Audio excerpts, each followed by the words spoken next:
The sound of water dripping echoed off porcelain, each drop a metronome counting the seconds Drake Morrison had left to decide. His bathroom looked exactly as it had 28 years ago, when Uncle Marcus kicked the door down and found him bleeding in the tub. Same cracked tile, same rust stain under his faucet, same mirror that reflected a man who'd spent decades running from that moment. Drake touched the scars on his wrists, thin white lines that burned hotter than the day they'd been made. 3 years to the day since Sarah died. 3 years of waking up reaching for a woman who wasn't there. Making breakfast for one, but setting two places out of habit, talking to photographs like they could answer back. The call came at 14. Rich kids at Riverside High had decided the poorest boy in school needed a lesson in his place. Jonathan Hendricks led them, blonde and arrogant and untouchable because his father owned half the county. They caught Drake in the locker room after gym class, stripped him naked, threw his clothes in the dumpster behind the cafeteria. The Polaroids circulated for weeks. Teachers saw, principals saw, everyone saw and did exactly nothing because Hendricks' money paid for the new gymnasium. Drake climbed into the bathtub that night with his father's straight razor, the only thing the old man left behind besides debt and a reputation. The water ran pink, then red, then Uncle Marcus was there. Vietnam, hard hands pulling him out, wrapping towels around his wrists, saying words Drake couldn't hear over the roaring in his ears. In the hospital, Marcus sat beside the bed for 3 days straight. When Drake finally spoke, his voice came out broken. Uncle Marcus leaned close, his breath smelling of whiskey and cigarettes, and the words he spoke became the foundation of everything that followed. You got two choices, kid. You can die from this, or you can make sure nobody else ever feels this way again. Drake chose life, but the boy who made that choice learned quickly that protection required a particular kind of strength. The Hells Angels gave him that strength, and for 20 years he wielded it without mercy. Uncle Marcus taught him how to fight, how to ride, how to hurt men so badly they stayed hurt. The club became family. Violence became language. Fear became currency. Then Sarah walked into Morrison Auto Shop 15 years ago with a '67 Mustang that needed a carburetor and eyes that saw straight through the armor Drake had built. She was a school counselor, dealt with broken kids every day, recognized the specific kind of broken that came from choosing to survive at any cost. Their first date, she asked him what he was running from. Their second, she asked what he was running toward. By the third, he knew he wanted to run toward her for the rest of his life. Sarah pulled him out of the darkness the same way Uncle Marcus had, but gentler. No judgment for what he'd been, just quiet certainty about what he could become. They married 6 months later. Elena arrived a year after that, and Drake Morrison discovered that terror had levels he'd never imagined. Holding his daughter for the first time, her tiny fingers wrapped around his scarred thumb, he understood that every violent thing he'd done could come back and touch this perfect, innocent life. He promised Sarah he'd leave that world behind. She made him promise on their daughter's head, the most sacred oath a father could make. Drake kept that promise for 14 years, transforming the Riverside chapter of the Hells Angels from an outlaw operation into something approaching legitimate. Not everyone agreed with the change. Not everyone stayed. But enough believed in the vision that the club survived its metamorphosis. Cancer took Sarah 3 years ago. Ovarian, stage 4 by the time they found it. She lasted 8 months, fought every day, and died holding Drake's hand while Elena slept in the hospital chair beside them. Her last words echoed in his head every morning since. Be the man I know you can be, not the man you were. Drake stared at his reflection now, searching for evidence of that man. 42 years old, face mapped with scars from fights he'd won and a few he'd lost, gray threading through hair he kept military short. The bathroom felt smaller than it used to, or maybe he was just bigger, 210 pounds of muscle and regret packed onto a 6'1" frame. His daughter would be awake soon, expecting pancakes. Saturdays meant pancakes, had meant pancakes since she was 3 years old, and Sarah taught her to crack eggs without getting shell in the bowl. The house Uncle Marcus left him sat in the working-class section of Riverside, small but paid off, 3 bedrooms and a garage big enough for the Harley. Every surface held evidence of the life he'd built after choosing to live. Sarah's cookbook on the kitchen counter, spine broken at the banana bread page. Elena's soccer trophies lined up on the mantel. Participation awards mostly, but a few first places mixed in. The refrigerator door buried under school photos, permission slips, report cards that made his chest tight with pride. His phone buzzed on the sink, Vic's name on the screen. The text read, "Club meeting noon, Scorpions pushing territory again. Need to talk strategy." Drake typed back, "Be there, making breakfast first." The kitchen smelled like coffee and morning light through windows that needed washing. He pulled eggs and milk from the refrigerator, flour and sugar from the pantry Sarah had organized with the same precision she brought to everything. Her handwriting on the labels felt like a message from beyond, instructions for a life that had to continue without her arm. The pancake batter came together the way it always did, muscle memory and ritual. Drake had never cooked before Sarah. His mother died when he was 6. Father disappeared into a bottle and then a cell, leaving him to bounce between relatives until Uncle Marcus finally took him in at 13. The club taught him how to strip an engine, throw a punch, read the weather in a rival's eyes. Sarah taught him how to make pancakes. Footsteps on the stairs pulled his attention from the griddle. Elena appeared in the doorway, 15 years old and every inch her mother. Same dark hair, same eyes that saw too much, same way of standing that suggested she could handle whatever came next. She wore an old Riverside High sweatshirt, holes in the sleeves from nervous picking, and the silver locket Sarah gave her 2 months before the diagnosis. "Morning, Princess." Elena slid into her chair at the kitchen table. The one that used to be Sarah's. The one that faced the window so she could watch birds at the feeder Drake kept filled, even though the squirrels stole half the seed. "You okay?" The question landed heavier than it should have. Drake flipped a pancake, bought himself 3 seconds to compose his face before turning. "Why wouldn't I be?" Elena's expression said she knew exactly why. Her fingers touched the locket, the unconscious gesture she made when measuring her words. "It's Mom's anniversary." The acknowledgement shouldn't have surprised him. Elena missed nothing, inherited her mother's ability to read people like weather systems. Drake brought the plate to the table, stack of pancakes still steaming, butter melting into golden pools between layers. "I know, baby, but we keep going." That's what she'd want. They ate in the comfortable silence that had developed over 3 years of figuring out how to be a family of 2 instead of 3. Lena pushed pancake around her plate, not really eating, and Drake recognized the signs of a conversation building momentum. "Can I ask you something?" The question always preceded something difficult. Drake set down his fork, gave her his full attention the way Sarah taught him. "Anything."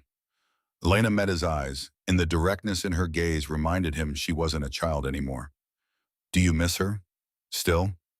The truth came easier than it used to. 3 years of grief counseling, 3 years of Elena's school counselor checking in, 3 years of learning that honesty about pain didn't make you weak. "Every second, but I have you, so I keep going." Something shifted in Elena's expression, relief or gratitude or maybe just recognition that they shared this particular wound. "I know today's hard, the anniversary." Drake reached across the table, covered her hand with his. The gesture felt inadequate, but words failed where touch sometimes succeeded. "We're doing okay, though, aren't we?" Elena nodded, then her jaw set in a way that meant she had more to say. "I know you were different before, Mom. I've heard stories." The kitchen temperature seemed to drop 10 degrees. Drake's hand tightened involuntarily around his coffee mug. "What stories?" Elena didn't flinch from the question. "That you were dangerous, that you did bad things. The other kids at school, their parents talk about the Hells Angels like you're criminals." Drake forced himself to breathe, to remember that honesty built trust and lies destroyed it. "I was a different man before your mother." Yes. The confession felt like standing on the edge of a cliff. One more sentence and he'd either fall or fly. "I hurt people. Not good people, but still. I hurt them."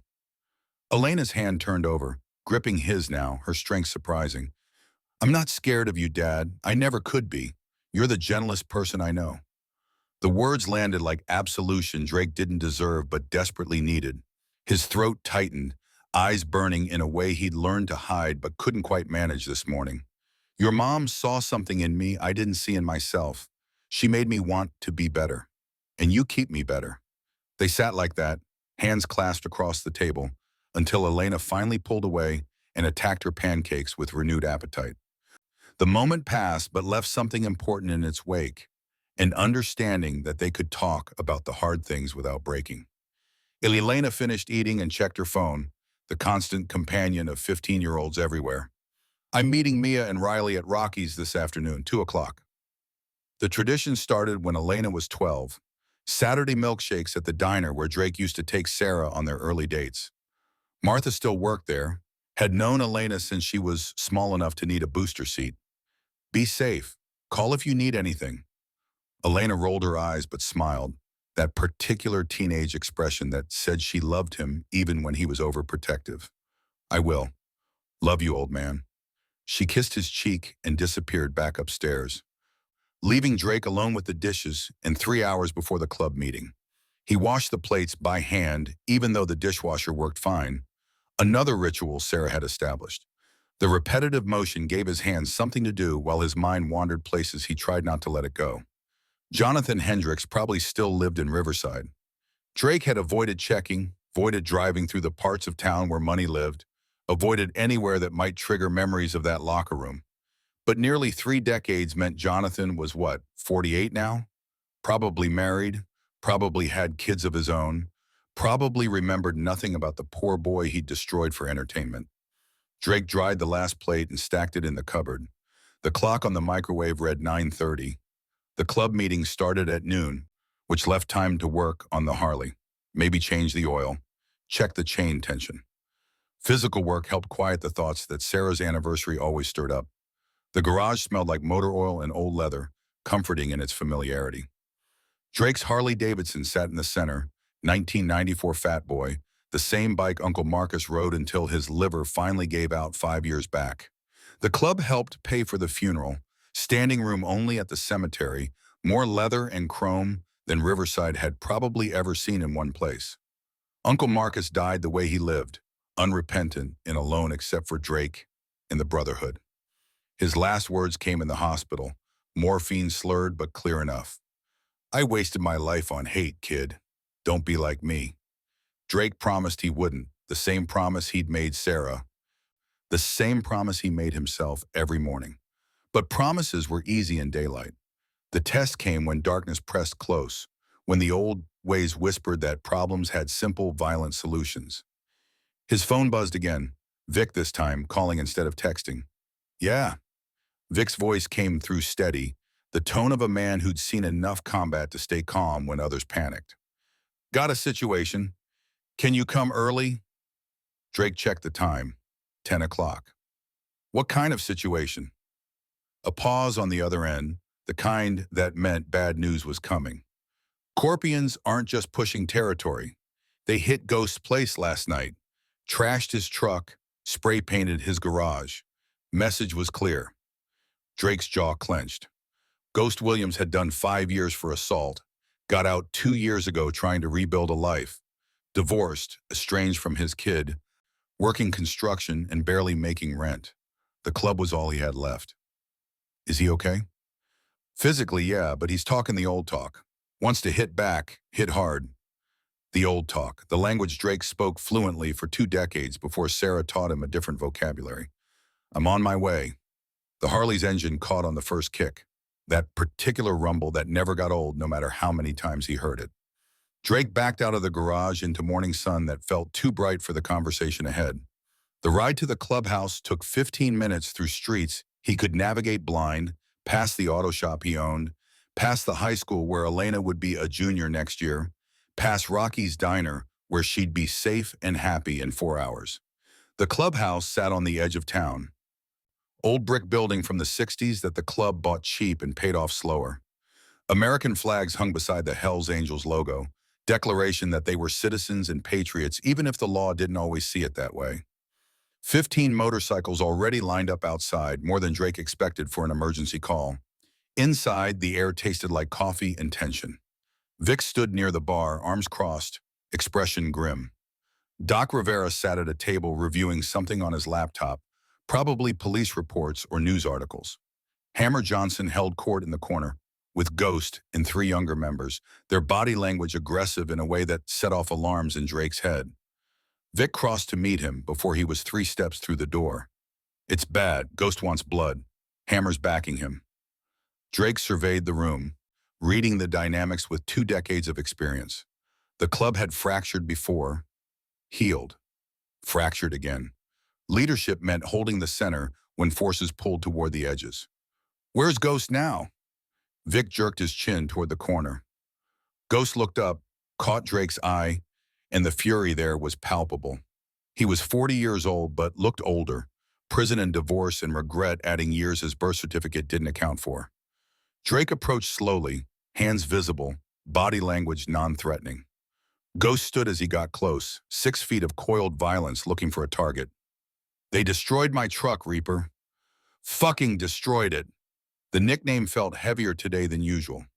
Reaper, death to fear itself. Uncle Marcus gave him that name after the first time Drake put a man in the hospital. Said it with pride like it was something to aspire to. I heard. I'm sorry. Ghost's hands clenched into fists. Sorry doesn't fix my truck. Sorry doesn't teach them respect. Hammer stepped up beside Ghost, 52 years old and every bit the old guard who believed in an eye for an eye and damn the consequences. We need to hit back, hard, show them we're not soft just because we mentor kids and play community guardians. The challenge in Hammer's voice was clear. He'd voted against Drake's reforms 6 months ago, made his opinion known that the club was losing its edge, becoming something weak and ineffective. Drake kept his voice level, the tone Sarah used when de-escalating conflicts with angry parents at school. We can handle this without starting a war. Hammer laughed sharp and bitter. You hear that, Ghost? We can handle this without getting our hands dirty. Maybe write them a strongly worded letter. The younger member snickered. Drake felt the temperature in the room shift, the old ways calling like a siren song. What would you do, Hammer? Burn their clubhouse? Beat one of theirs? And then what? They come back harder. We go harder. In 6 months from now, we're all in prison or dead. Hammer's expression darkened. Better than being disrespected. Doc spoke up from his table, voice quiet but carrying weight. Kevin Park. The name silenced the room. Doc looked up from his laptop, met Drake's eyes. 15 years old, killed himself 8 months ago. Pills, left a note about bullying. Drake's stomach dropped. The story had made the local news, but he hadn't connected it to anything personal. What's that got to do with the Scorpions? Doc shook his head. Nothing, but it's got everything to do with why we changed, why we're trying to be better than we were. He turned the laptop around, showed a news article. A young face smiled from the screen, Asian kid with braces and a soccer jersey, the kind of kid who should have had decades ahead of him. His parents filed complaints with the school. Kid named Carter Blackwell and his friends tormented Kevin for months. School investigated. Blackwell's father donated $500,000 to the athletic program. Investigation went away. Drake stared at the screen, seeing his own face at 14, seeing every kid who'd ever been crushed by power and money and systems that protected the wrong people. That's not our fight. Doc's expression suggested disagreement. It's somebody's fight. Should be somebody's fight. Before Drake could respond, his phone buzzed. Martha's name on the screen. His blood went cold. Martha never called unless something was wrong. He answered, already moving toward the door. Martha? Her voice came through shaking, and Drake's world tilted on its axis. Drake, it's Elena. She's okay physically, but you need to come. Now. The ride to Rocky's diner happened in a blur of rage and terror. Vic and Doc followed on their bikes, and somehow the rest of the club fell in behind them, 20 motorcycles tearing through Riverside like Judgment Day. Drake's mind ran through scenarios, each one worse than the last. Car accident, medical emergency, something wrong with someone they both loved. The diner came into view, packed parking lot suggesting a normal Saturday afternoon. But the crowd gathered near the entrance said otherwise. Drake killed his engine 3 spaces out, off the bike before the kickstand fully engaged. Martha stood in the doorway, 55 years old and looking every day of it. Her face crumpled with relief when she saw him. She's in the bathroom, been there 20 minutes. Drake's heart hammered against his ribs. What happened? Martha's expression shifted to fury, the kind of anger that came from witnessing injustice and being powerless to stop it. That Blackwell boy, Carter Blackwell, he poured a milkshake on her head in front of everyone. The name hit Drake like a punch. Blackwell. Jonathan Hendricks had married into money, taken his wife's name. Jonathan Blackwell now, real estate mogul with a son who inherited his father's cruelty. Show me. Martha pulled out her phone, opened TikTok, and the video that had already hit 200,000 views. Drake watched his daughter sitting in a booth with her friends laughing, watched a blonde kid approach, grab her milkshake, watched pink liquid cascade over Elena's hair, her face, the white blouse Sarah had given her as a Christmas present 2 months before she died, watched his baby freeze, watched humiliation replace laughter, watched the entire diner do nothing. The phone in Drake's hand cracked. He'd squeezed too hard, spiderwebbed the screen. Martha didn't complain, just pointed to the bathroom. She had a panic attack, started hyperventilating. Her friends are with her. Drake moved toward the bathroom on autopilot. Behind him, he heard Vic directing the club members, spreading them out, creating perimeter. The part of Drake's brain that had survived 20 years in the Angels registered the tactical positioning even as the father in him focused on one thing only. He knocked softly on the bathroom door. Elena, it's me, honey. Can you open up? The lock clicked. The door opened 6 inches. Elena's face appeared, mascara streaked, eyes red and swollen. The milkshake had been washed away but left residue in her hair, and her white blouse bore a pink stain that would never come out. Daddy! The word came out broken, the voice of a much younger child. Drake's heart shattered and reformed into something harder. I'm here, baby. I'm right here. Elena fell into his arms, sobbing in a way she hadn't since Sarah's funeral. Drake held her, this fierce, brilliant, brave girl who'd survived her mother's death and rebuilt herself into someone strong. But strength had limits. Everyone broke eventually when the weight got too heavy. Over Elena's shoulder, Drake saw her friends Mia and Riley hovering in the bathroom, protective and helpless. Good friends, the kind Sarah would have approved of. He guided Elena out of the bathroom, through the silent diner where 50 people watched with expressions ranging from sympathy to guilt. The booth where it happened still bore evidence. Pink puddle on the floor, overturned glass. Drake's vision tunneled, focusing on details with the precision of planning violence. Martha brought a blanket, wrapped it around Elena's shoulders. The gesture maternal and kind, the kind of thing Sarah would have done. Take her to that booth in the corner. I'll bring water. Drake settled Elena in the back booth, the one where he used to sit with Sarah before Elena was born. His brothers formed a wall between them and the rest of the diner, giving privacy without leaving them vulnerable. Tell me what happened. All of it. Elena's voice shook but strengthened as she talked. The insults about her father, the questions about why she never mentioned him, the deliberate cruelty of choosing her favorite drink, her mother's favorite flavor. The enjoyment Carter took in her humiliation, the way he and his friends laughed, the way the entire diner watched and did nothing. He said next time he asks about you, I better answer. Like he owns me. Like he can just... Her voice broke. Drake pulled her close and his own fury burned cold and focused. This boy, Carter Blackwell, has he done this before? Elena nodded against his chest. He's mean to everyone, but especially girls. There's a lot of us. We just try to avoid him. Martha appeared with water and information Drake wished he didn't need.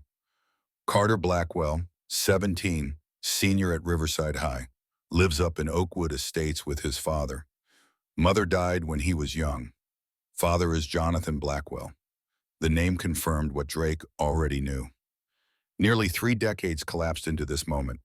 The bully's son bullying his daughter, the cycle complete and horrifying. This isn't the first time Carter's done something like this. Martha's expression darkened. 4th girl this year that I know of. School knows. Everyone knows. But Jonathan Blackwell donates so much money, they look the other way. Drake's hands clenched into fists. Sarah's voice in his head, the promise he made. Be the man I know you can be, not the man you were.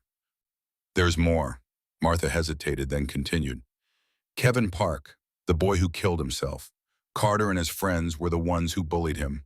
Parents tried to get justice. Blackwell money made it disappear. The world narrowed to a single point of focus. Jonathan Hendricks, now Blackwell, had destroyed Drake at 14. Now his son was destroying others, including Drake's daughter. The symmetry was devastating. Vic appeared at the booth, leaned close. What's the call, Reaper? The question carried weight. This was the moment, the choice. Old way or new, violence or something harder to achieve. Elena looked up at her father, and the fear in her eyes wasn't of Carter Blackwell. Please don't hurt him, Dad. Please. I know what you used to do. I know what you are capable of. But Mom made you promise, and I need you here, not in jail. The plea landed like Sarah speaking from beyond. Be the man I know you can be. Drake cupped Elena's face in his scarred hands. I won't hurt him, I promise you, but he will learn, and you will have justice. He stood, looked at Vic, at Doc, at the 20 brothers who'd followed him here. Find out where Carter Blackwell is right now. We're going to have a conversation about respect. Vic pulled out his phone, started working.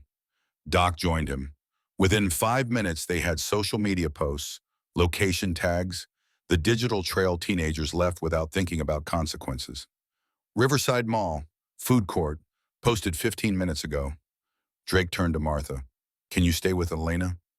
Martha nodded. Course I can. Known this girl since she was in diapers. Drake knelt in front of his daughter one more time. I need you to trust me. Can you do that? Elena searched his face, looking for something. Whatever she found must have satisfied her because she nodded. What are you going to do?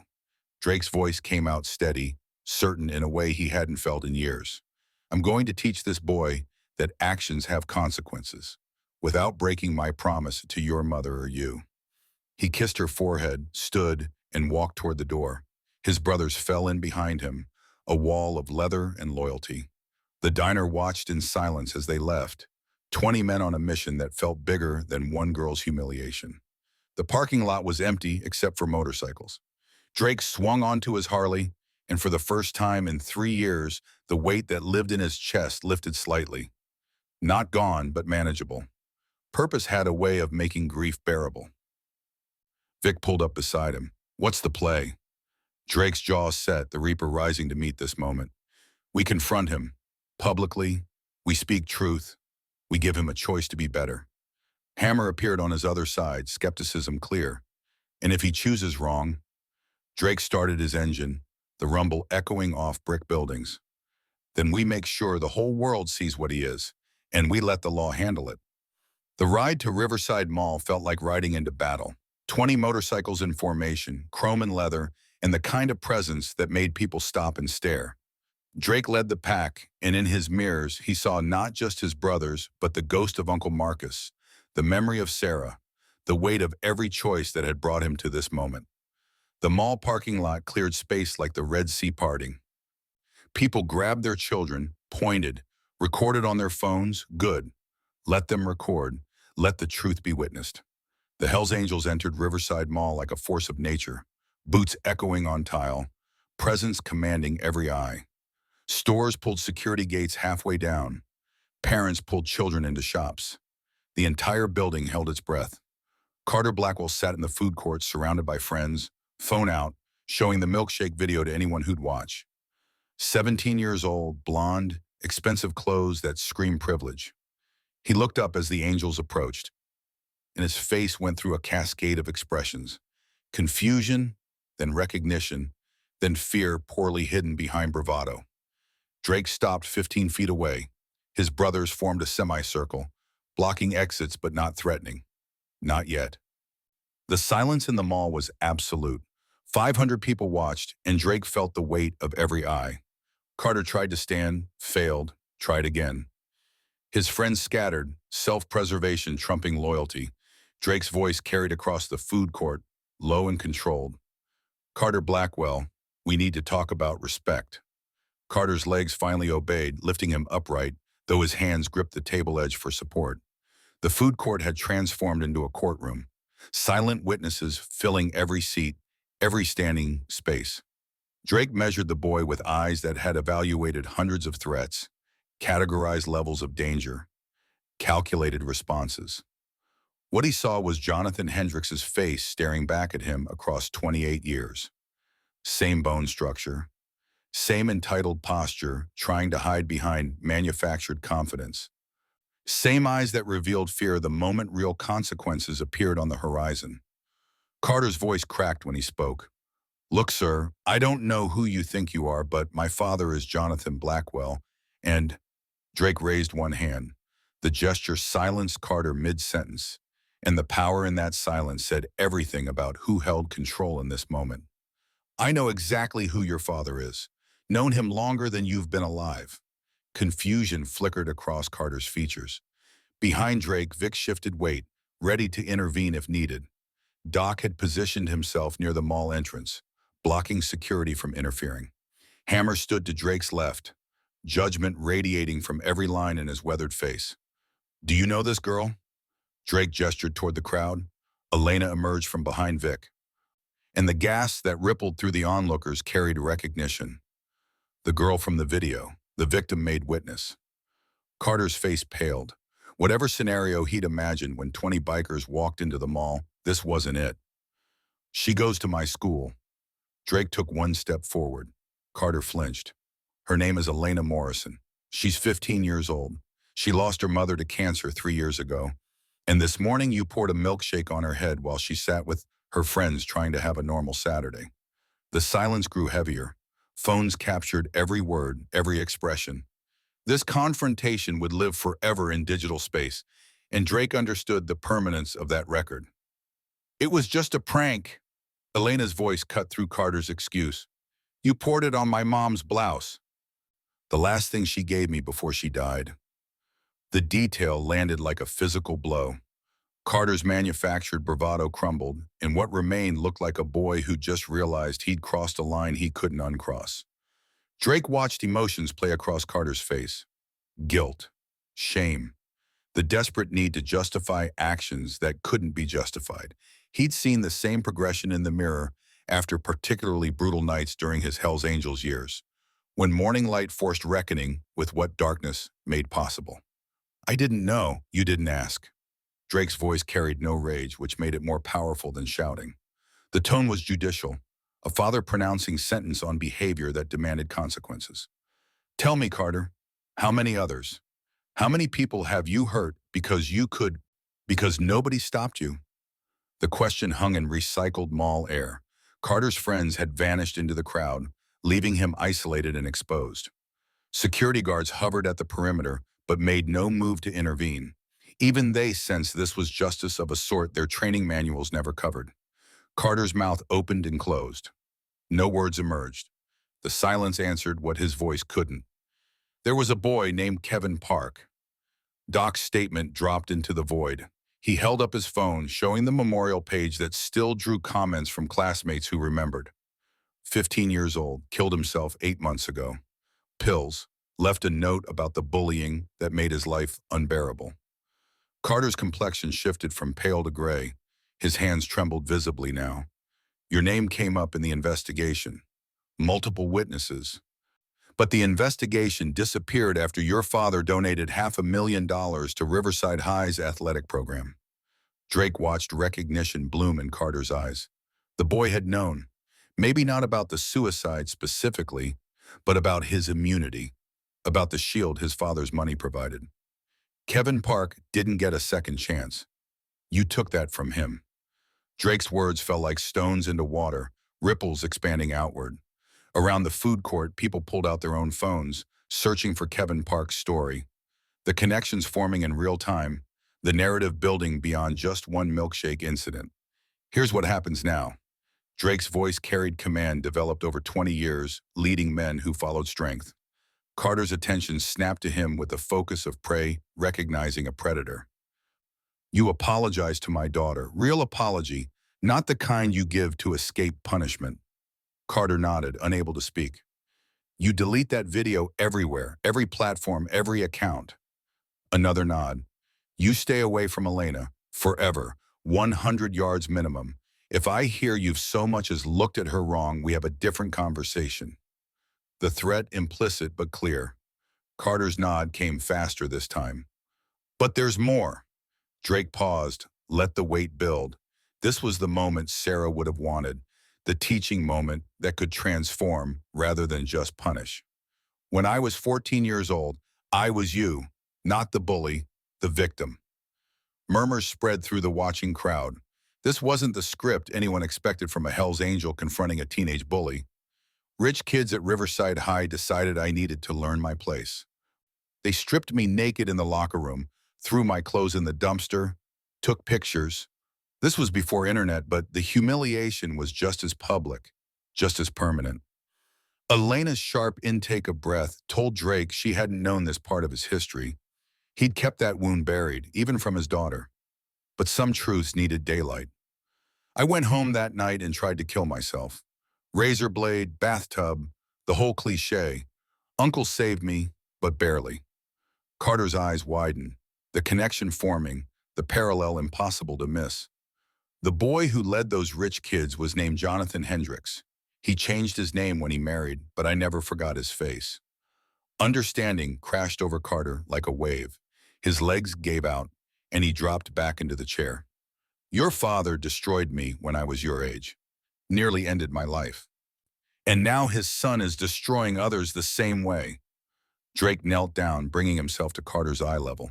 The gesture shifted the dynamic, made this conversation instead of confrontation. You have a choice now, kid. Same choice I had. You can let what happened define you, make you bitter and angry and worse. Or you can let it transform you into someone who protects people instead of hurting them. Carter's face crumpled. Tears flowed freely, and the broken sobs that emerged carried the weight of recognition. He was seeing himself clearly for the first time, and the reflection was unbearable.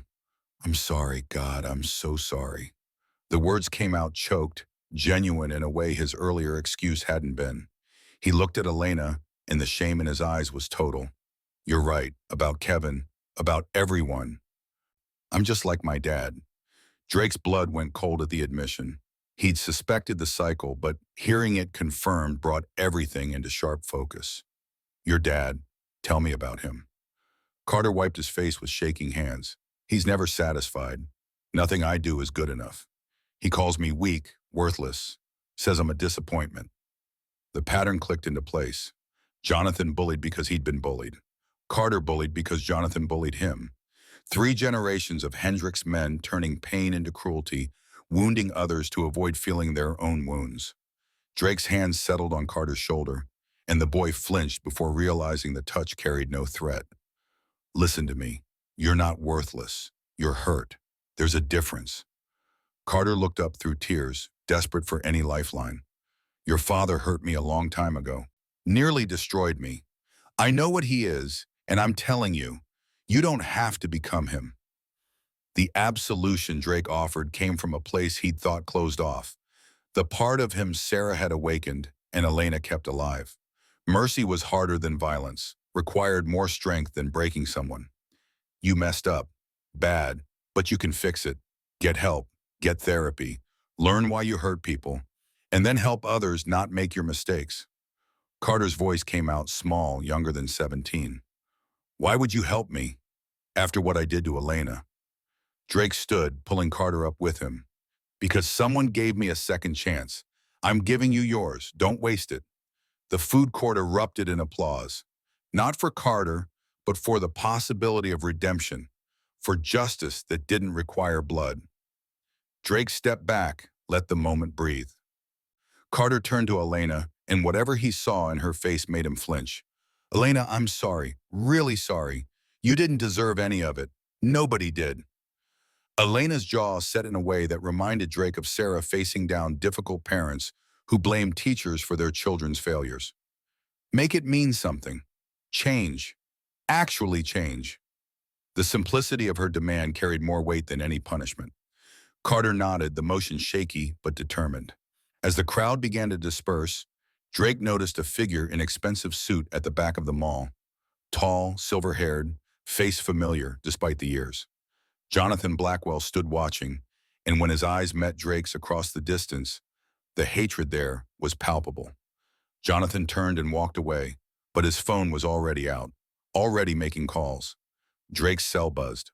Unknown number. He answered, already knowing who it would be. Morrison, the voice on the other end carried ice and venom in equal measure. Hello, Drake. It's been a long time. Nearly 3 decades collapsed into this moment. Drake's vision tunneled, focusing on the exit where Jonathan had disappeared. Jonathan. Vic materialized at Drake's elbow, recognizing the shift in his body language. Danger incoming. You've done well for yourself. Auto shop, motorcycle club, beautiful daughter. The threat in those last 2 words made Drake's free hand clench into a fist. You touch my daughter. Jonathan's laugh cut him off. I don't need to touch her, Drake. I can destroy her life with a phone call. Riverside High, I own the board. I own the principal. 1 word from me, and she's expelled. Blacklisted from every school in the state. Drake forced his breathing to slow, his voice to stay level. You do that, and I go public with everything. The milkshake video, the confrontation, your son's history, Kevin Park, all the cover-ups your money bought. Jonathan's tone dripped condescension. You think anyone will believe a criminal over me? You're a felon, Drake. Assault, battery, extortion on your record. I'm a pillar of the community. Drake's jaw clenched so hard his teeth ached. Times have changed. Social media doesn't care about pillars. Your son is already trending.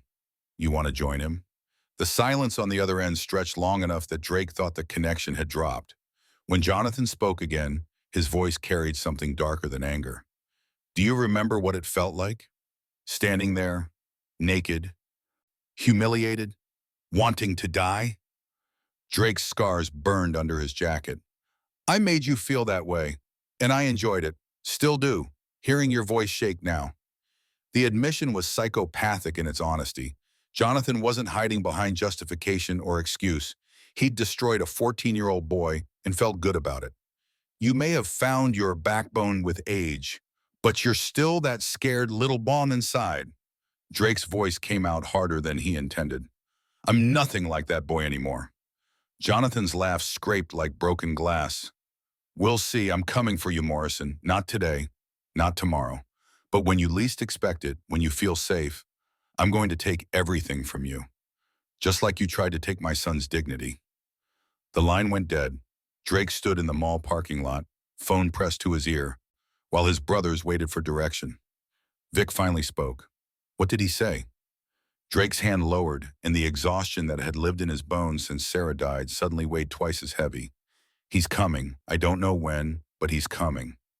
The ride back to the clubhouse happened in formation, but the usual camaraderie felt strained. Drake's mind replayed the phone call, analyzing threats, calculating responses.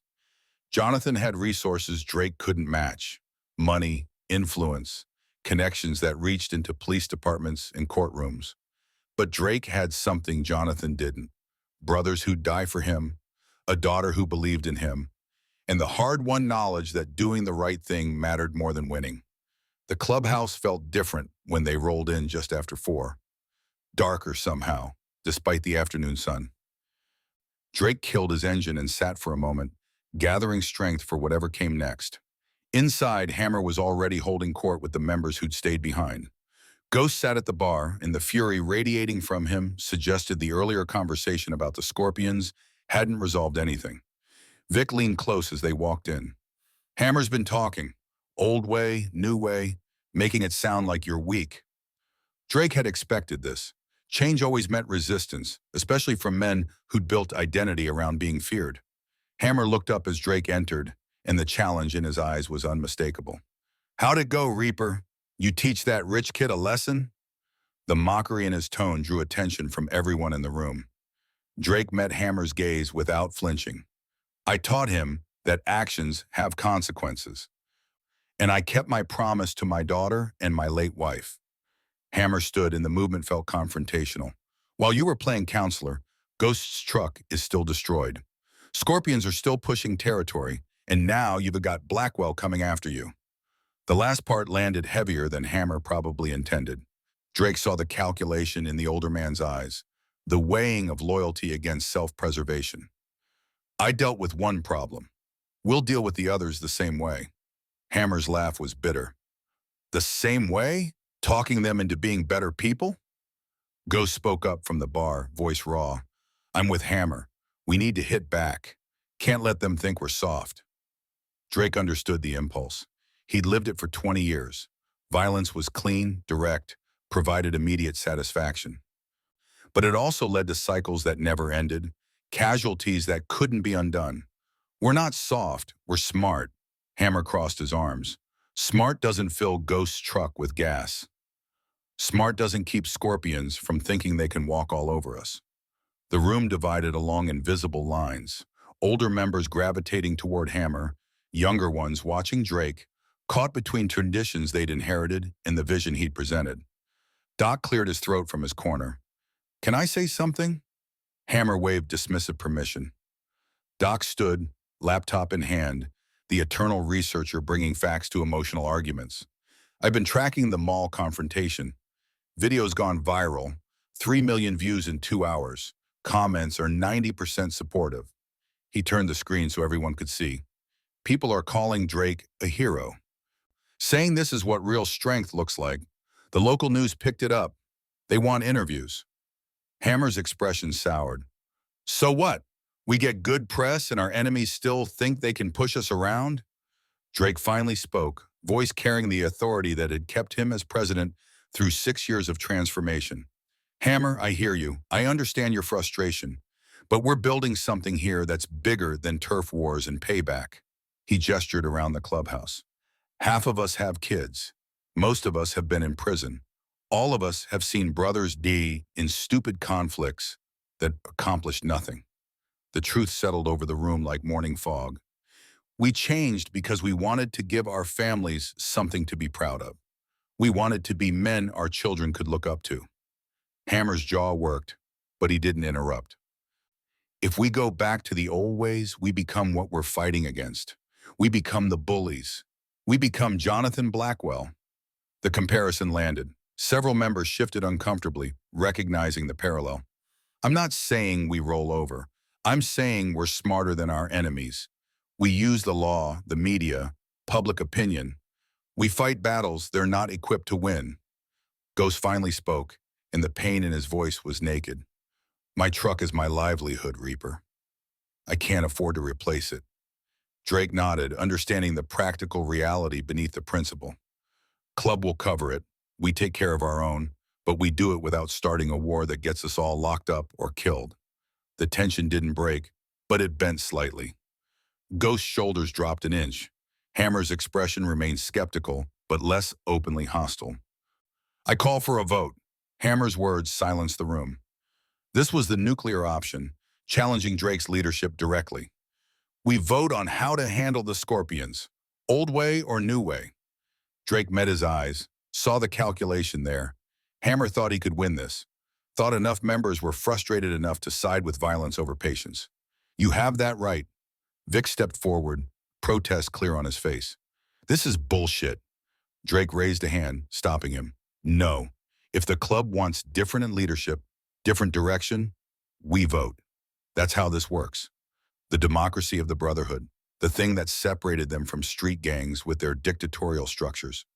Drake had built the club on that principle, and he wouldn't abandon it now. Hammer's voice carried across the room.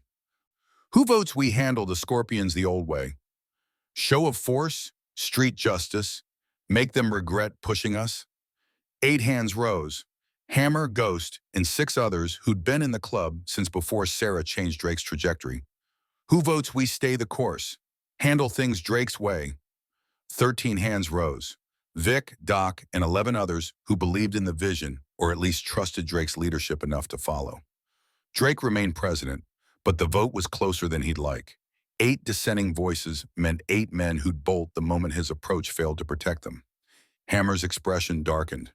You're making a mistake, Reaper. When Blackwell comes for your family, don't expect us to help. He grabbed his jacket and walked out, taking his 7 supporters with him. The clubhouse felt emptier, colder. Drake had just lost a third of his chapter over philosophy and pride. Vic moved to his side. We're with you, brother. The remaining 13 echoed the sentiment, but Drake saw the doubt in some eyes. He'd won this battle and might have lost the war. His phone buzzed again, this time a text from an unknown number. Check your daughter's school status. Drake's stomach dropped. He pulled up Riverside High's parent portal, logged in with shaking hands. The screen loaded slowly, and when it finally resolved, the message was clear. Suspension notice. Elena Morrison, 3 days. Parent must attend hearing. Jonathan had moved faster than Drake anticipated. The war had begun while Drake was still organizing his defenses. He forwarded the notice to Vic. This is what we're fighting. Money and influence weaponized against a 15-year-old girl. Doc read over Vic's shoulder and his expression hardened. We go public with this. Show everyone what Blackwell's doing. Drake shook his head. Not yet. We gather everything first. Build an airtight case. Then we bury him. The strategy felt sound, but doubt gnawed at his certainty. How long would Elena have to suffer while Drake played the long game? He called her, needed to hear her voice, confirmed she was safe. Elena answered on the second ring. Dad? Relief flooded through him at the normalcy in her tone. Hey, princess. You okay? A pause, then her voice shifted. Did you see it? The suspension notice? Drake's jaw clenched. I saw it. We'll fix it. Elena's laugh was bitter, too old for 15. How? He owns everything, Dad. You said it yourself. The defeat in her voice cut deeper than any threat Jonathan could make. I'll figure out you could see, I promise. Another pause, longer this time. I know you will. I trust you. The faith in those words both strengthened and terrified him. Elena believed he could fix this, and Drake couldn't bear the thought of disappointing her. They talked for a few more minutes about nothing important, both avoiding the elephant crushing the room. When they hung up, Drake stood alone in the clubhouse office, surrounded by trophies from a life spent fighting the wrong battles. The evening bled into night. Drake stayed at the clubhouse, unable to face the empty house where Sarah's absence echoed in every room. Vic and Doc kept him company, drinking coffee and strategizing responses to Jonathan's opening moves. Around midnight, Doc's laptop chimed. He pulled up his email and his expression shifted from tired to alert. You need to see this. Drake leaned over his shoulder. The email came from a Gmail account with a random string of numbers, no identifying information. Mr. Morrison, you don't know me. I'm Carter Blackwell. Drake's attention sharpened. He read the rest in silence, and with each sentence, his understanding of the situation deepened. Carter described his father's plans, the private investigator hired to dig up dirt on the Hells Angels, the legal strategy to destroy Drake's reputation and custody of Elena, the network of influence Jonathan was activating to make Drake's life unbearable. The email ended with a warning and an apology. My father is dangerous in ways violence can't solve. Please protect Elena. I'm sorry for everything. Carter, Drake read it twice, processing the implications. Jonathan's son was betraying him, providing intelligence that could save Drake's family. Vic read over his other shoulder. Kids trying to help. Doc pulled up Carter's social media profiles, cross-referenced with the military academy Jonathan had mentioned at the mall. Canyon Ridge Military Academy in Colorado. He ships out Monday morning. Probably wrote this before he left. Drake leaned back, mind racing through scenarios. Carter's warning gave him time to prepare to shore up defenses before Jonathan's investigator could find the skeletons Drake had buried. We clean house, tonight. Anything that could be used against us, we get rid of it. The next 4 hours were spent scrubbing the clubhouse of anything remotely illegal. Old guns legally purchased, but not registered. Financial records from before the club went legitimate. Anything that could be twisted into evidence of criminal activity. By 4 a.m., the clubhouse was clean enough to pass inspection. Drake's body ached with exhaustion, but his mind wouldn't let him rest. Somewhere across town, Jonathan Blackwell was planning his next move, and Drake had to be ready. He finally went home as sunrise painted the sky orange and pink. The house waited quiet and still. Drake checked on Elena, found her sleeping peacefully, face relaxed in a way it hadn't been since the milkshake incident. He stood in her doorway watching her breathe, this miracle of a human being he and Sarah had created. The thought of Jonathan using her as a weapon to hurt Drake made rage bloom fresh and hot in his chest. Sarah's voice in his head, always there when he needed guidance most. Protect her, but don't let the protection make you into something she can't recognize. Drake closed Elena's door quietly and went to his own room. Sleep came in fits and starts, interrupted by nightmares of bathrooms and blood, and a blond boy laughing while the world ended. Morning arrived too fast. Drake dragged himself downstairs to find Elena already dressed for school, backpack ready. "You're going?" She looked at him like he'd suggested something crazy. "I'm suspended starting Monday. I've got today and tomorrow left. I'm not hiding." Pride and fear warred in Drake's chest. His daughter inherited Sarah's strength, the refusal to be cowed by those who thought power came from cruelty. "Want me to drive you?" Elena shook her head. "Riley's mom is picking us up. I'll be fine, Dad."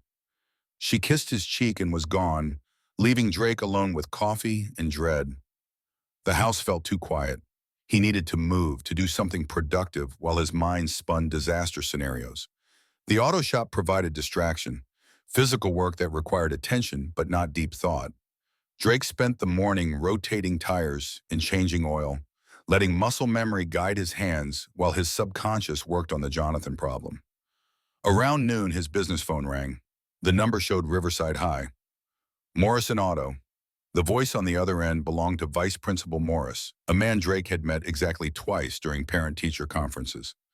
"Mr. Morrison, this is Vice Principal Morris from Riverside High. We need to discuss your daughter's suspension." Drake's hand tightened on the phone. "I'd like to discuss it in person. Tomorrow morning." Morris's tone carried finality. "That won't be necessary. The suspension stands. Elena may return Thursday morning." Drake forced his voice to stay level. "On what grounds? She didn't do anything wrong." Morris cleared his throat. "Your presence at the mall with known gang members constituted a threat to student safety. Elena's association with that behavior makes her a liability." The bureaucratic doublespeak barely concealed Jonathan's fingerprints. "My daughter was the victim. She was humiliated and traumatized." Morris's voice went flat. "And the perpetrator has been removed from campus. Elena faces consequences for her father's actions." "That's the administration's decision." Drake's vision went red around the edges. "I want to speak to Principal Hayes." Morris's pause carried satisfaction. "Dr. Hayes is on administrative leave pending investigation. I'm acting principal. The decision is final." The line went dead. Drake stood in his shop, grease-stained hands shaking, while fury and helplessness crashed over him in waves. Jonathan had moved the pieces perfectly. Hayes removed, Morris installed, Elena punished for Drake's protection. The message was clear: submit or watch your daughter suffer. Drake's phone buzzed, a text from an unknown number, but he recognized the sender. "Having trouble at school? Imagine what else I can take. JB." The phone went dead in Drake's hand before the scream finished echoing in his skull. Elena's voice, terrified and cut short, played on loop in his mind as his body moved on instinct developed over decades of crisis response. He was already moving toward his truck when Vic grabbed his arm. "What happened?" Drake's voice came out hollow, scraped clean of everything except the single fact that mattered. "They took her." The shop erupted into motion. Doc was already on his laptop, pulling up Elena's phone location. Vic had his cell out, calling every member of the club. Hammer might have walked out yesterday, but when a brother's daughter went missing, old loyalties trumped new divisions. Drake's hands shook as he pulled up the tracking app he'd installed on Elena's phone 2 years ago, the compromise Sarah negotiated when Elena started high school. The blue dot blinked on a street corner, 3 blocks from Riverside High, stationary for the last 4 minutes. "She's not moving." Doc leaned over to confirm, fingers flying across keys. "Her phone's still transmitting." "Either they don't know about it or they want you to find it." The second option sent ice through Drake's veins. Jonathan was smart enough to check for trackers, which meant the phone's location was bait or message. "Come find your daughter," it said. "Come find her and see what I can take from you." Vic's phone lit up with responses. The club was mobilizing, even the 8 who'd walked out with Hammer yesterday. Whatever philosophical differences divided them disappeared when family came under threat. Drake forced himself to think past the panic, to use the tactical mind that had kept him alive through 100 street fights. Jonathan was wealthy, connected, but he wasn't street. He'd hire professionals or rely on people he trusted. The kidnapping had happened between school and home, which meant planning, surveillance, waiting for the right moment. Pull up traffic cameras, 3-block radius around that location. Doc's fingers never stopped moving. On it. But Morrison, this is a police matter. We should... Drake's expression stopped him mid-sentence. Police are in Jonathan's pocket. We handle this ourselves. The declaration hung in the air, and Drake saw the calculation in Doc's eyes. This was the line, the moment where Drake either stayed true to his reformed principles or reverted to the man he'd been before Sarah. Doc was asking silently which Drake would show up. We handle it smart. We gather intel, we plan, we execute clean. No one gets hurt who doesn't need to get hurt. The qualification at the end was deliberate. Drake wouldn't murder for revenge, but he'd do whatever proved necessary to bring his daughter home safe. The clubhouse filled within 20 minutes. 18 members present, Hammer and Ghost among them. The old guard looked at Drake with something between respect and I told you so, but they kept quiet while Doc briefed everyone on the situation. Traffic camera footage showed a black SUV, tinted windows, pulling up beside Elena as she walked with Riley and Mia. 2 men exited, one showed credentials that made the girls relax. Elena got in willingly, which meant they'd identified themselves as police or some other authority she'd been taught to trust. License plate? Doc zoomed in, enhanced the image. Rental, paid cash, dead end. Drake studied the men's faces, committing details to memory. Both wore suits, moved with professional confidence. Not street thugs. Hired security, maybe ex-military. His phone buzzed. Unknown number, but Drake knew who it was before he answered. Morrison. Jonathan's voice carried satisfaction that made Drake want to reach through the phone and tear his throat out. I imagine you're looking for your daughter. Drake's free hand clenched so hard his knuckles went white. If you hurt her... Jonathan's laugh cut him off. Relax. Elena is perfectly safe. Comfortable even. I'm not a monster, Drake. The casual use of his first name, the implication of intimacy, made Drake's skin crawl. She's sitting in a very nice office with beverages and snacks, completely unharmed. I'm simply demonstrating what I'm capable of when you ignore my warnings. Drake forced his breathing to slow, his voice to stay level. Giving Jonathan the satisfaction of hearing him panic wouldn't help Elena. What do you want? The question Jonathan had been waiting for. The moment where power shifted in his favor. I want you to remember who you're dealing with. I want you to understand that everything you love exists because I allow it to exist. Drake's jaw ached from clenching. And I want you to leave Riverside, take your daughter, take your criminal friends, and disappear. You have 48 hours to make arrangements. The demand was absurd, impossible. Drake's entire life existed in Riverside. His business, his home, Sarah's grave. And if I refuse, Jonathan's voice went cold, then Elena will suffer consequences that money can't fix. Not physical harm, don't worry, but I can destroy her future with a phone call. College applications? Denied. Job opportunities? Vanished. Social life? I'll make sure she's ostracized from every circle that matters. The threat was worse than physical violence.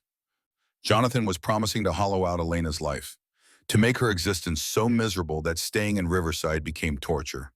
Or worse, I can make her watch while I destroy you. Criminal charges, civil suits, investigations into every aspect of your business and club. By the time I'm done, you'll be in prison and she'll be in foster care. Drake's mind raced through scenarios, calculating odds, measuring options. Every path led to variations of loss. I want proof she's okay. A pause, then shuffling sounds. Elena's voice came through, shaky, but trying to sound strong. Dad, I'm okay. They haven't hurt me. Relief crashed over Drake like a physical force. Baby, I'm coming to get you, I promise. Jonathan's voice returned before Elena could respond. Touching. You have until Monday morning to make your decision. I'll be in touch.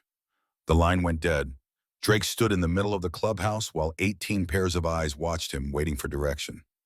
Vic spoke first. We find where he's holding her. We go in heavy. We bring her home. The old way. The way Drake would have chosen without hesitation 15 years ago. Hammer nodded agreement, and even the younger members looked ready for violence.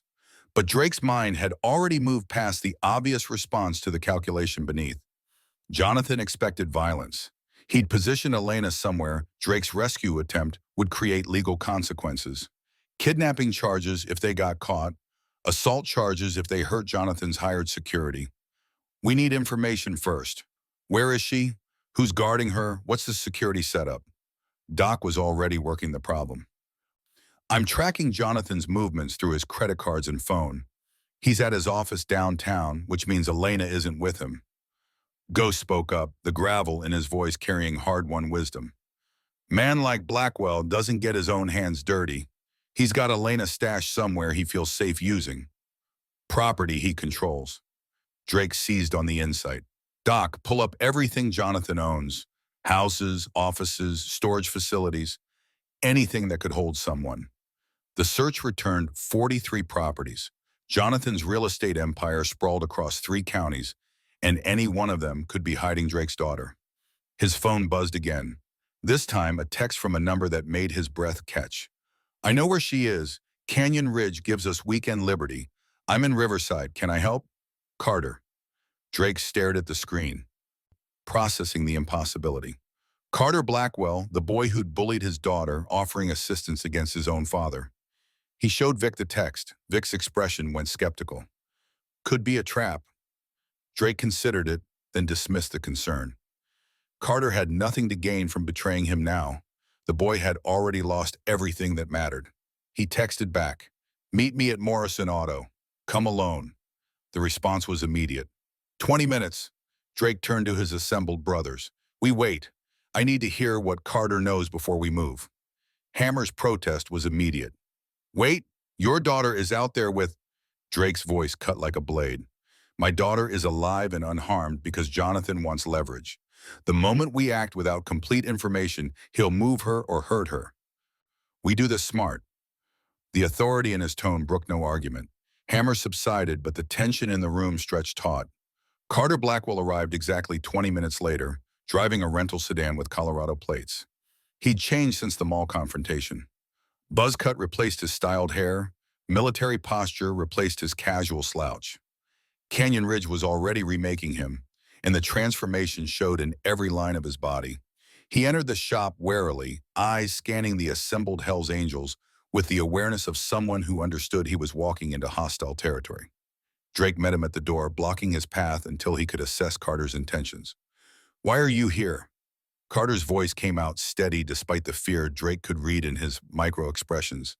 Because what my father is doing is wrong. Because I owe Elena. Because I'm trying to be better than what I was. The sincerity registered as genuine.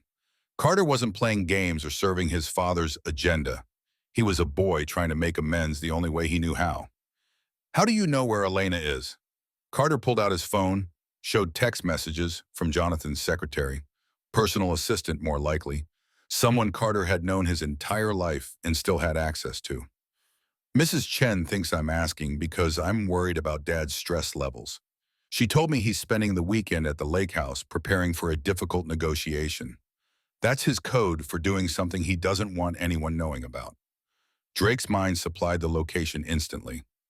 Blackwell owned a property on Lake Riverside, 40 minutes outside town. Remote, private, the kind of place where you could hold someone without neighbors noticing. Doc pulled up satellite imagery while Carter continued. It's a 3-bedroom house on 20 acres. Gated entrance, security cameras, probably 2 or 3 guards based on how Dad usually operates.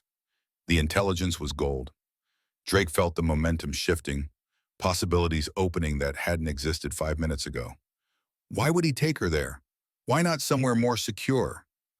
Carter's expression darkened. Because that's where he took me when I needed punishment. The place has history, bad history. The admission carried weight that silenced the clubhouse. Carter wasn't just providing tactical information. He was revealing the abuse that had shaped him, the cycle that connected 3 generations of Blackwell men. Vic studied Carter with new understanding. Your father beat you there? Carter shook his head. Worse, he'd lock me in the basement. No lights, no food. Hours sometimes. Days once. Said he was teaching me strength. Drake's stomach turned. The pattern was complete. Jonathan had been bullied, so he bullied his son. Carter bullied others to avoid feeling his own powerlessness. And now Jonathan was using that same location to torture Drake the way he'd tortured his own child. I can get you onto the property. Mrs. Chen gave me the gate code in case Dad needs anything. He won't expect me to use it against him. The offer hung in air thick with possibility and danger. Drake saw the calculation in his brother's eyes. Carter could be telling the truth, providing the key to rescuing Elena. Or he could be serving as bait in Jonathan's trap. But Drake's instincts, honed over decades of reading people in high-stakes situations, said Carter was genuine. The boy's body language, his micro-expressions, the way he held himself, all of it communicated sincerity. How soon can we move? Doc looked up from his laptop. Sunset is in 3 hours. We go after dark, we have cover, but we need to scout first, confirm Elena's actually there. Drake nodded agreement. Charging in blind was how people died. Carter, can you get us eyes on the property without alerting your father? Carter considered, then nodded. I can drive by, check if his car's there. Maybe get close enough to see through windows if I claim I wanted to surprise him. The plan was thin, but it was something. Drake assigned Ghost and 2 others to tail Carter at a distance, provide backup if Jonathan smelled the deception. If this is a setup, if you're working for your father, Carter met Drake's eyes without flinching, then I deserve whatever you do to me, but I'm not. I swear on my mother's grave. The oath carried weight in cultures that valued the dead. Drake believed him. The next 2 hours passed in tactical planning. Doc mapped approach routes, identified security camera blind spots, calculated response times if things went wrong. Vic organized teams, assigned roles, distributed equipment. Hammer and Ghost geared up with the quiet efficiency of men who'd done this before. Drake should have felt energized, focused. Instead, dread pulled in his stomach. This was the moment Sarah had warned him about. The moment where violence became necessary, where all the progress he'd made toward being better got tested against the primal need to protect his child. His phone buzzed. Carter's number. Confirmed. His Mercedes is in the driveway. I saw movement through the kitchen windows. Looks like 2 guards plus whoever's watching Elena. The intel firmed up the plan. 3 hostiles, manageable numbers if they had surprise on their side. Your father? Carter's pause lasted too long. He's there, I saw him through the upstairs window. The complication Drake had hoped to avoid. Confronting hired security was one thing. Confronting Jonathan directly was another. That encounter could end 100 different ways, and most of them involved Drake in prison or Jonathan dead. We move at 2200 hours. Full dark, minimal moon. We go in quiet, extract Elena, disappear before anyone knows we were there. The team assembled as sunset painted the sky. 18 men, armed but disciplined, moving with the choreographed precision of a military operation. Drake had trained them in small unit tactics, lessons learned from Uncle Marcus's Vietnam experience and his own street fights. Carter rode with Drake, providing details about the property's layout, the basement where Jonathan had imprisoned him as a child, the alarm system and where the control panel was mounted, the hidden safe room where Jonathan might retreat if threatened. There's something else you should know. Carter's voice carried reluctance, the sound of someone about to reveal a secret they'd kept too long. My father has a gun, 9mm Beretta. He keeps it in his desk drawer, thinks I don't know about it. He's never used it, but if he feels cornered. Drake processed the information, adjusted the plan accordingly. Jonathan armed changed the equation that made this more dangerous than a simple extraction. The convoy pulled off the highway 3 miles from the lake house, parking in a maintenance access road that satellite imagery showed. They'd go the last mile on foot, approaching from the lakeside where cameras had blind spots. Drake gathered his team, checked equipment under one final time. Body armor under civilian clothes, communications gear, medical supplies in case someone got hurt, and weapons, because sometimes doing the right things still required force. Remember, we're here for Elena. We get in, we get her, we get out. Nobody gets hurt unless they force our hand. The men nodded understanding. Even Hammer, usually the first to advocate violence, looked grim and focused. Whatever their differences about philosophy, they were united in this mission. Carter stayed with the vehicles, unable to participate in the actual rescue, but providing overwatch on communications. His last words to Drake before they moved out cut deeper than the boy probably realized. My father is going to make you choose between your principles and your daughter. Don't let him win by making you become what he is. The wisdom seemed too old for a 17-year-old, but trauma-aged people in ways birthday candles never measured. The approach took 40 minutes, moving slow through woods that hadn't seen maintenance in years. The lake house emerged from darkness, lights blazing in windows. Jonathan's Mercedes sat in the circular driveway beside a black SUV, the same vehicle from the traffic camera footage. Doc used thermal imaging to count bodies. 5 heat signatures. 2 downstairs near the front entrance. 1 upstairs, 2 in the basement. Drake's heart clenched. Elena in the basement. Jonathan's torture chamber. The symbolism was intentional. Jonathan's way of demonstrating he could inflict the same trauma on Drake's child that he'd inflicted on his own. The team split into 2 elements. Vic led 4 men to secure the basement entrance. Hammer took 3 to neutralize the guards. Drake, Ghost, and Doc would confront Jonathan directly. The plan went wrong within seconds of execution. The front door opened as they approached, and Jonathan Blackwell stood silhouetted in the doorframe. He held a phone, and his smile in the backwash of interior light was knowing. Hello, Drake. I've been expecting you. The trap snapped shut.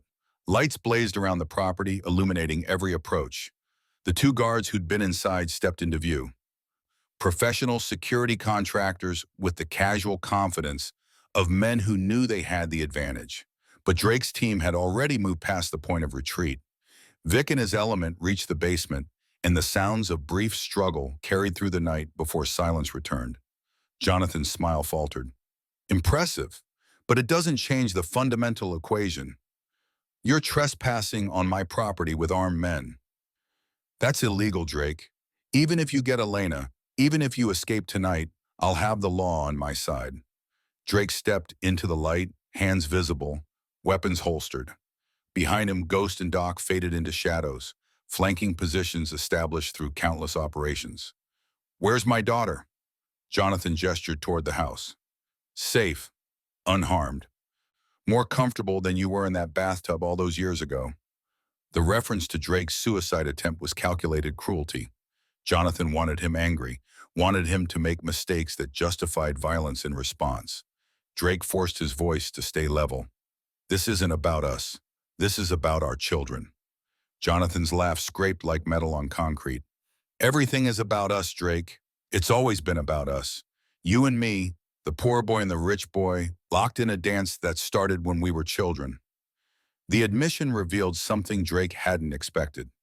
Jonathan had been obsessed with their connection, had carried it forward across decades, building his entire identity around being the winner in their lifelong competition. You tried to destroy me. Instead, you made me stronger. Made me into someone who could survive anything. Jonathan's expression shifted, rage bleeding through the cultured facade. You were supposed to die. You were supposed to give up, to prove that I was right about weakness. The truth landed like a bomb. Jonathan hadn't just bullied Drake for entertainment. He'd needed Drake to fail, to validate Jonathan's worldview that only the strong deserve to survive. But you didn't die. You built a life, a family, a legacy. And Jonathan's voice cracked, the first authentic emotion Drake had heard from him. I built an empire and found it empty. I raised a son and created a monster. I won everything and lost what mattered. The confession hung in night air. This was the moment Carter had predicted. The choice between principle and vengeance, between breaking the cycle and perpetuating it. Drake spoke, and the words came from the man Sarah had helped him become. It's not too late to change. Jonathan's laugh held no humor. Change? I'm 48 years old, Drake. I am what I am. Drake took a step forward. The security guards tensed, hands moving toward weapons. Your son is trying to change. Carter drove here tonight to help me. He betrayed you to save my daughter because he's trying to break the cycle you started. Jonathan's face went white. Carter is here? The revelation shook him in a way threats of violence never could. His son, his heir, choosing Drake's side over his own father's. He's trying to be better than what you made him. The question is, can you? The challenge hung between them. Vic's voice crackled through Drake's earpiece. We have Elena. She's safe. No injuries. Relief flooded through Drake so intensely his knees almost buckled. Elena was alive, unharmed, secure. Everything else became negotiable. Jonathan heard the transmission through Drake's visible earpiece. His shoulders sagged, defeat replacing defiance. You win. Take her. Leave. But Drake didn't move. This wasn't about winning. It was about ending something that should have ended nearly 3 decades ago. Why did you do it? Back then in the locker room, what did I do to deserve that? Jonathan's expression crumpled, and the mask he'd worn for decades finally fell away. You did nothing. You were nothing. Just a poor kid who reminded me of myself before I learned to hide weakness. The admission confirmed what Drake had suspected. Jonathan's cruelty came from self-hatred projected outward. My father was worse than you can imagine. Made your Uncle Marcus look gentle. Everything I did to you, he did to me tenfold. The cycle revealed completely. Jonathan's father had brutalized him. Jonathan brutalized Drake, and later his own son. Carter brutalized others. 3 generations of wounded men creating more wounded men. So we break it, here, tonight. No more. Jonathan's laugh was broken. How? I've destroyed too much, hurt too many people. There's no redemption for what I am. Drake thought of Sarah, of the grace she'd offered when he didn't deserve it, of the second chance that had given him Elena, a life worth living, meaning beyond survival. You don't know that. You've never tried. Elena appeared in the doorway, flanked by Vic. Her face was tear-streaked but determined. She looked at her father, then at Jonathan, measuring both men with the wisdom of someone who'd learned too young that adults were fallible. He locked me into the basement, just like he locked Carter. The accusation was simple, devastating. Jonathan flinched as if struck.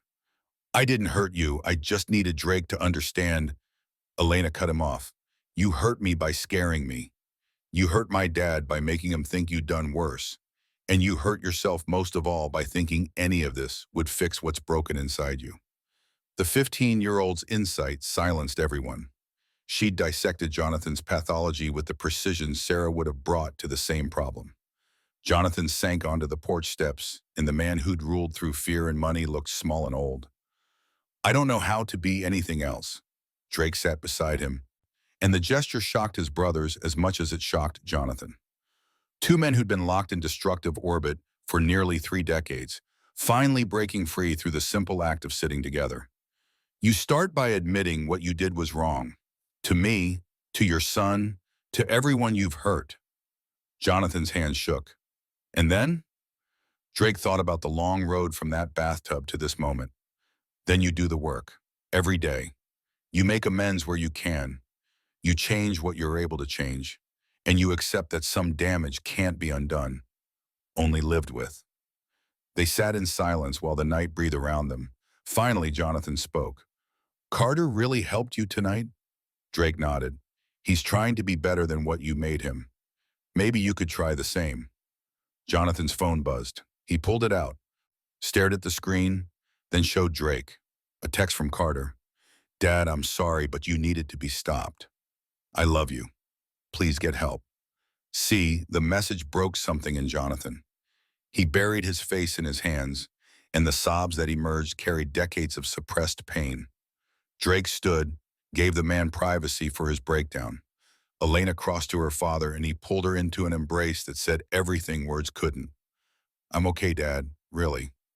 Drake kissed the top of her head, breathing in the realness of her, the miracle of her safe return. I know, you're braver than I ever was. The extraction happened without further drama. Jonathan's security guards made no move to stop them. Jonathan himself remained on the porch steps, broken but possibly beginning the long journey toward healing. Carter waited with the vehicles, and when Elena emerged from the woods, his face transformed with relief. "I'm so sorry for everything." Elena studied him for a long moment, then extended her hand. "Thank you for helping. Keep working on being better." The gesture was grace without absolution, acknowledgement without forgiveness. Carter took her hand, understanding the gift she was offering. The convoy drove back toward Riverside in silence. Dawn was breaking as they reached the city limits, painting the sky in shades that promised new beginnings. Drake's phone buzzed one final time. Jonathan's number. "Thank you for not killing me, for showing me there's another way. I'll try. JB."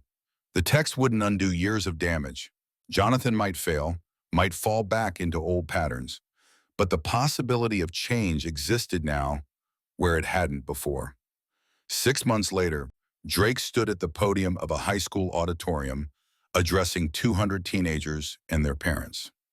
The Hells Angels had partnered with 3 local schools, implementing anti-bullying programs that combined peer mentorship with adult intervention. Elena sat in the front row, now a junior, co-founder of the school's student advocacy group. Beside her, Riley and Mia and a dozen other students who'd found their voices after watching someone stand up to power. In the back of the auditorium, Carter Blackwell stood in his Canyon Ridge dress uniform. He'd volunteered to speak about his own journey from bully to advocate, still doing the work of redemption one day at a time. And in a seat near the middle, partly hidden, Jonathan Blackwell sat alone. He'd sold most of his properties, donated millions to anti-bullying foundations, started therapy that was slowly peeling back layers of trauma and defense mechanisms. Father and son hadn't reconciled. Maybe they never would, but they were both trying to become people worthy of reconciliation, and that was something. Drake's speech was simple. We all have choices about who we become. The pain we've suffered doesn't have to define us. We can break cycles. We can choose mercy over vengeance, growth over stagnation, hope over despair. He looked at Elena, at Carter, at Jonathan. It's never too late to become who you should have been all along. The applause that followed wasn't for him. It was for possibility, for the idea that transformation remained achievable no matter how far someone had fallen. After the event, as the auditorium emptied, Jonathan approached Drake. They hadn't spoken directly since that night at the lake house, communicating only through lawyers and mediators. "I wanted to say," Drake raised a hand, stopping him, "don't apologize again. Apologies are cheap. Show me through your actions that you've changed."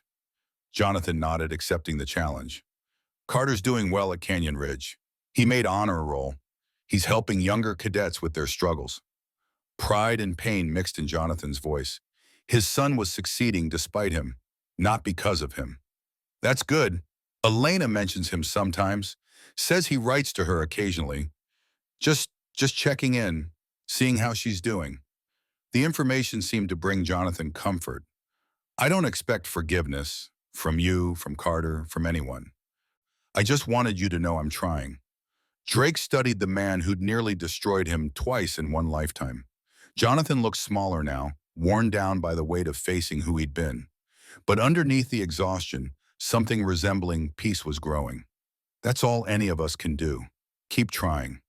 They shook hands, and the gesture closed a chapter that had been open for nearly 3 decades. Drake drove home as sunset painted the sky. The house that had felt empty after Sarah died now held life again. Elena's friends were coming over for a study group. The refrigerator was covered with new photos, new memories being made. He passed Sarah's picture on the mantle, and her smile seemed to carry approval. He'd kept his promise. He'd been the man she knew he could be, not the man he'd been. The doorbell rang. Vic and Doc, showing up for the weekly poker game that had become tradition. More brothers arrived, filling the house with laughter and the particular camaraderie of men who'd been through fire together. Elena emerged from her room, heading downstairs to join them before her friends arrived. She paused beside Drake, leaned against his shoulder in the casual affection of a daughter who'd never doubted her father's love. "You did good, Dad." The simple statement carried everything. Validation, gratitude, Recognition that the hard choices had been the right choices. We did good, all of us, because that was the truth. Transformation wasn't solitary. It required community, support, people willing to believe in your potential even when you couldn't see it yourself. The evening unfolded in ordinary moments that felt extraordinary because they existed at all. Drake playing poker with his brothers while Elena studied with friends. Laughter echoing through rooms that used to echo with grief. Life continuing, growing, becoming something better than what it had been. Later, after everyone left and Elena was asleep, Drake sat in the garage with his Harley. He touched the scars on his wrists, the permanent reminder of the choice he'd almost made at 14. Those scars had defined him for too long. They'd been wounds, then they'd been armor, and finally they'd become simply part of his story. But they didn't write the ending. He did. Every day, with every choice, with every moment, he chose growth over destruction, mercy over vengeance, hope over despair. Uncle Marcus had asked him to choose life. Sarah had asked him to be better. Elena had asked him to stay true to his promises. He'd chosen all three. And in doing so, he discovered that strength wasn't about how much pain you could inflict. It was about how much pain you could heal, starting with your own.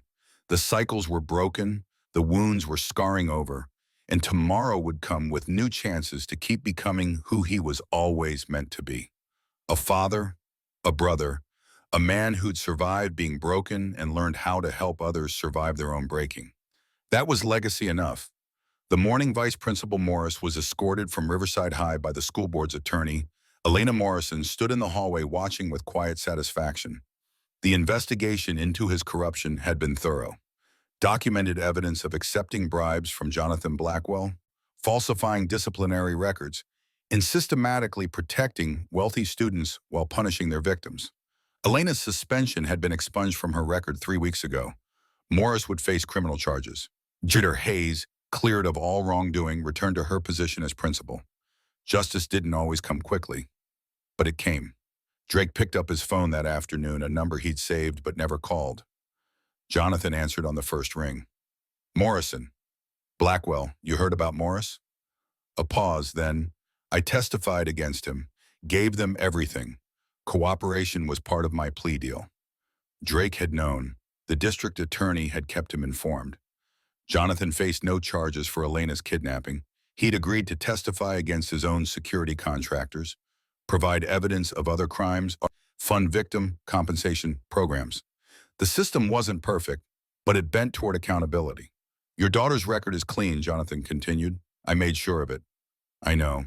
Thank you. They hung up without saying more. Some conversations didn't need lengthy epilogues. That evening, Drake returned home to find Elena in the kitchen, laughing with her friends while attempting to recreate Sarah's banana bread recipe.